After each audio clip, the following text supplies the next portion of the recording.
মানে কোয়েশ্চেন যেটা খুব ফ্রিকুয়েন্টলি আমরা পাই, সেটা হচ্ছে কি ইউরিয়া বা ক্রিয়েটিনিনের ওষুধ। বুঝতে হবে ক্রিয়েটিনিন একটা টেস্টের রেজাল্ট। ক্রিয়েটিনিন অনেক কিছু ইনফ্লুয়েন্স হতে পারে ক্রিয়েটিনিন বাড়ার। আর আলাদাভাবে ক্রিয়েটিনিন বা ইউরিয়া বা যে কোনো টেস্টেরই আলাদা রকম কিন্তু কখনো ওষুধ হয় না। ওষুধগুলো কিন্তু অসুখের, নাকি কোনো টেস্টের। তো ক্রিয়েটিনিনটা যে বাড়ছে তার জন্য সবচেয়ে প্রথম কারণটা খোঁজা উচিত। যদি সেই কারণটা অ্যাড্রেসেবল হয় বা রিভার্সেবল হয়, তাহলে সেই অসুখকে চিকিৎসা করলে তাহলে ক্রিয়েটিনিন কমবে। আর না হলে এমনি ক্রিয়েটিনিনের ওষুধ খেয়ে কিন্তু বিশেষ লাভ নেই। আরেকটা যেটা খুব ফ্রিকুয়েন্টলি দেখা যায়, সেটা হচ্ছে কি লোকেরা বিশাল ওয়েট লস করলে ক্রিয়েটিনিনটা কমে যায়।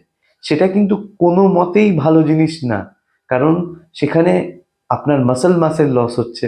আর যেহেতু মাসেলের প্রোডাক্ট হচ্ছে ক্রিয়েটিনিন, ওই জন্যই ক্রিয়েটিনিন কমে যাচ্ছে। সেটা কিন্তু অ্যাডভার্সলি এফেক্ট করবে মাসেল মাস। ক্রনিক কিডনি ডিজিজে বা কিডনির অসুখে কিন্তু একটা মার্কার অফ সার্ভাইভাল।